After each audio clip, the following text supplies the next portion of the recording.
Hey guys welcome to Vijay academy YouTube channel रे आज आम डिस्कसन करवा +3 सेकेंड इयर थर्ड सेम निर्दिष्ट major paper 7 western political thought रो यूनिट 3 रो लॉन्ग क्वेश्चन क्वेश्चन अच्छी देख जॉन लोकंकर प्रकृति राज्य एवं सामाजिक चुक्ति तत्व विषय समीक्षा कर discuss the theory of state of nature and social contract on John Locke आम उत्तर कौन लिखा हब्सक पर जॉन लॉक तांकर राजनीतिक दर्शन प्रकृति राज्यटार आरंभ करिसेंती।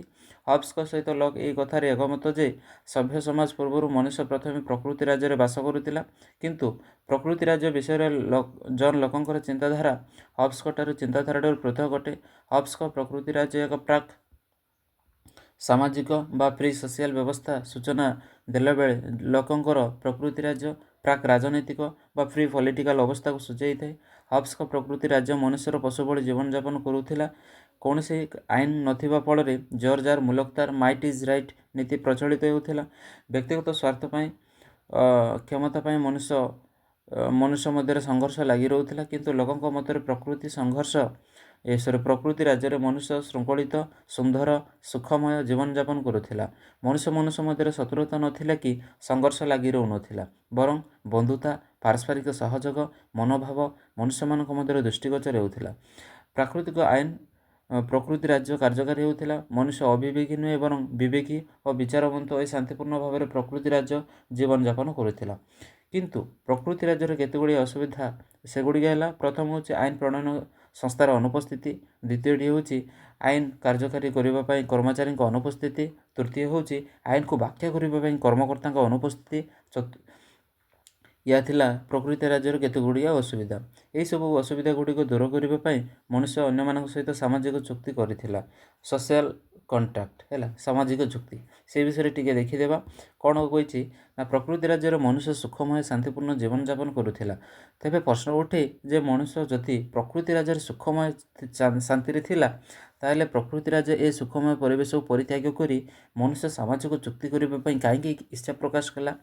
प्रकृति राज्य में आईन प्रणयनकारी संस्थार अनुपस्थिति, आईन को कार्यकारी करुवा कर्तव्यक्षकर अनुपस्थिति और आईन को व्याख्या करुवा कर्मकर्ता अनुपस्थिति मनुष्य को सामाजिक चुक्ति करने एक बाध्य करथिला।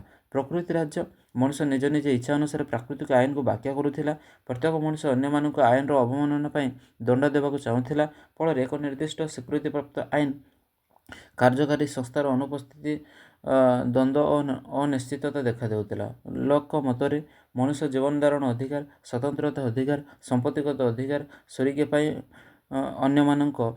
अन्य सहित मिसी सामाजिक चुक्ति करथिला। लोक दुईटी सामाजिक चुक्ति विषय उल्लेख करछन्ति।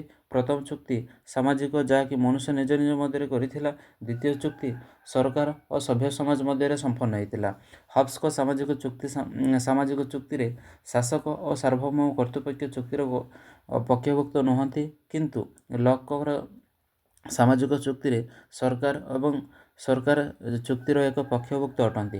हब्स को सामाजिक चुक्ति मनुष्य तार अधिकार गुड़िक जड़े व्यक्ति एक निर्दिष्ट गोष्ठी हाथ अर्पण करें किंतु जॉन लोकंकर सामाजिक चुक्ति रे मनुष्य निजर शासन करिवार अधिकार कौन से व्यक्ति बा गोष्ठी हाथ में अर्पण न करी समग्र मनुष्य संप्रदाय मध्य न्यस्त कला। जॉन लोकंक मतरे सामाजिक चुक्ति द्वारा मनुष्य को आईन को व्याख्या करने कार्यकारी करने उचित अनुचित एवं न्याय विचार करिवार अधिकार गुड़िक सरकार को अर्पण कला किंतु अधिकार गुड़िक बाद देले अन्य समस्त प्राकृतिक अधिकार गुड़िक निज निज निज पाखरे रखिले। हब्स सामाजिक चुक्ति द्वारा शासक को सार्वभौम क्षमता बा सर्वस्व क्षमतार अधिकारी कराइथिले जे कि निरंकुश भाव में शासन करुला किंतु जॉन लॉक सामाजिक चुक्ति द्वारा शासक अखंड असीम क्षमतार अर्पण अधिकारी न करे सीमित क्षमता प्रदान करिसेंती। हब्स को सामाजिक चुक्ति रे जड़े निर्दिष्ट व्यक्ति को क्षमता अर्पण करा जायछि किंतु लोककर सामाजिक चुक्ति रे समग्र मानव संप्रदाय अर्थात राष्ट्र निकट क्षमता अर्पण करिसेंती। शासक को प्राकृतिक आईन को कार्यकारी करने व्याख्या करने क्षमता अर्पण करा जायछि। शासक क्षमता किंतु प्राकृतिक आईन द्वारा सीमित अटे। निजर जीवन स्वाधीनता धन संपत्ति रक्षा करने शासक कर्तव्य अटे।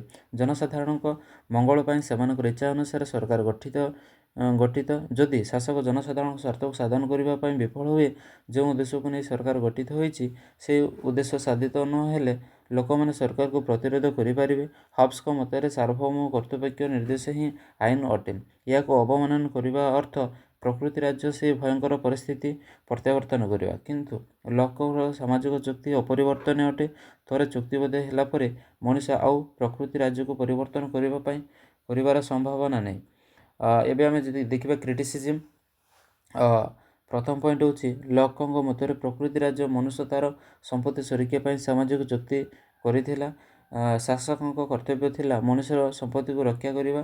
ତେଣୁ ଲୋକଙ୍କ ସାମାଜିକ ଚୁକ୍ତି ବିତ୍ତଶୀଳୀ ଗୋଷ୍ଠୀର ଲୋକମାନଙ୍କର ସ୍ୱାର୍ଥର ସୁରକ୍ଷା ପାଇଁ ଉଦ୍ଦିଷ୍ଟ।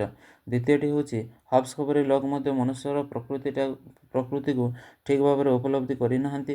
ମନୁଷ୍ୟ ହବ୍ସଙ୍କ କଥା ଅନୁସାରେ କଦର୍ଯ୍ୟ, ପଶୁ ସଦୃଶ, ଅସଭ୍ୟ ନୁହେଁ କି ଲୋକଙ୍କ କଥାରେ ସମ୍ପୂର୍ଣ୍ଣ ଭାବରେ ଶୃଙ୍ଖଳିତ, ଶାନ୍ତି ଓ ଦାୟିତ୍ୱବାନ ହୋଇନପାରେ। କୌଣସି ପରିସ୍ଥିତିରେ ମଣିଷ ବାହ୍ୟ କଳାର ଉପରେ ତା'ର ନିୟନ୍ତ୍ରଣ ଅନୁପସ୍ଥିତି ମନୁଷ୍ୟ ସମ୍ପୂର୍ଣ୍ଣ ଭାବରେ ଶାନ୍ତ ଓ ଅସଭ୍ୟ ହୋଇପାରିବ ନାହିଁ। 3 ନମ୍ବର ପଏଣ୍ଟ ଅଛି କ'ଣ? ଜନ୍ ଲକ୍ ଏକ ସଭ୍ୟ ସମାଜ ସୃଷ୍ଟି କରିଛନ୍ତି କି ସରକାର ସୃଷ୍ଟି କରିଛନ୍ତି ତାହା କେବଳ ସନ୍ଦେହଜନକ ଅଟେ। ସରକାରଙ୍କର 3ଟି ଅଙ୍ଗ, ସେଗୁଡ଼ିକ ହେଲା ଯେମିତିକି ଆମର ବ୍ୟବସ୍ଥାପିକା, କାର୍ଯ୍ୟପାଳିକା, ନ୍ୟାୟପାଳିକା। କିନ୍ତୁ ଲୋକଙ୍କର ସରକାର କେବଳ ଆଇନକୁ ପ୍ରଣୟନ ବା ବ୍ୟାଖ୍ୟା କରିଥାଏ। ତେଣୁ ଲକ୍ ନ୍ୟାୟାଧୀଶ ସୃଷ୍ଟି କରିଛନ୍ତି କି ସରକାର ସୃଷ୍ଟି କରିଛନ୍ତି ତାହା ଏବେ ସନ୍ଦେହଜନକ ଅଟେ। 4ର୍ଥ ପଏଣ୍ଟ ଅଛି ଦେଖ, ଜନ୍ ଲକ୍ଙ୍କର ମୁଖ୍ୟ ଉଦ୍ଦେଶ୍ୟ ଥିଲା ମଣିଷକୁ ସଭ୍ୟ ସମାଜର ପୂର୍ବବର୍ତ୍ତୀ ଅବସ୍ଥାରୁ ସଭ୍ୟ ସମାଜକୁ ଆଣିବା ଏବଂ ଏହାଦ୍ୱାରା ଆଇନଗତ ସାର୍ବଭୌମତ୍ୱ ସୃଷ୍ଟି କରିବା। କିନ୍ତୁ ତାଙ୍କର ବିପ୍ଳବ ଦ୍ୱାରା ସୁରକ୍ଷା କରି ସେ ତାଙ୍କର ମୁଖ୍ୟ କାର୍ଯ୍ୟକୁ ସମ୍ପନ୍ନ କରିବାରେ ବିଫଳ ହୋଇଛନ୍ତି। ଜନପ୍ରିୟ ସାର୍ବଭୌମତ୍ୱ ପାଇଁ ସେ ଆଇନଗତ ସାର୍ବଭୌମତ୍ୱକୁ ବଳି ପକାଇଛନ୍ତି। 5ମ ନମ୍ବର ପଏଣ୍ଟ ଅଛି ଦେଖ, ସାମାଜିକ ଚୁକ୍ତି। ଲକ୍ ସଂଖ୍ୟାଗରିଷ୍ଠତା ଶାସନ ବା ରୁଲ୍ ଅଫ୍ ମେଜରିଟିର ପ୍ରତିଷ୍ଠା କରିଛନ୍ତି। ସଂଖ୍ୟାଲଘୁ ସମ୍ପ୍ରଦାୟ ବା ମାଇନରିଟି କମ୍ୟୁନିଟି ସଂଖ୍ୟାଗରିଷ୍ଠ ଲୋକମାନଙ୍କ ମତକୁ ଗ୍ରହଣ କରିବ ବୋଲି ସେ କହିଛନ୍ତି। ଏହାଦ୍ୱାରା ସେ ସଂଖ୍ୟାଲଘୁ ସମ୍ପ୍ରଦାୟ ଲୋକମାନଙ୍କ ପ୍ରତି ଅବହେଳା ପ୍ରଦର୍ଶନ କରିଛନ୍ତି। ଏହିସବୁ ସମାଲୋଚନା ସତ୍ତ୍ୱେ ରାଷ୍ଟ୍ର ଜନ୍ ଲକ୍ଙ୍କର ସାମାଜିକ ଚୁକ୍ତି, ସୀମିତ ସାର୍ବଭୌମତ୍ୱ, ବିପ୍ଳବ କରିବାର ଅଧିକାର ଇତ୍ୟାଦି ପାଶ୍ଚାତ୍ୟ ରାଜନୈତିକ ଦର୍ଶନ ପ୍ରତି ଏକ ଶ୍ରେଷ୍ଠ ଅବଦାନ ଥିଲା। ଏହା ଥିଲା ଆମର ଜନ୍ ଲକ୍ଙ୍କର ବିଷୟରେ। ପରବର୍ତ୍ତୀ ସମୟରେ ଜନ୍ ଲକ୍ଙ୍କର ରାଷ୍ଟ୍ର ଓ ସରକାର ମଧ୍ୟରେ ଡିସ୍କସ୍ କରିବା। ତାଙ୍କର ଚିନ୍ତାଧାରା କ'ଣ ଥିଲା ରାଷ୍ଟ୍ର ଓ ସରକାର ମଧ୍ୟରେ, ସେହି ବିଷୟରେ ଆମେ ବିସ୍ତୃତ ଭାବରେ ଡିସ୍କସ୍ କରିବା। ରହିଲି, ଥ୍ୟାଙ୍କ ୟୁ।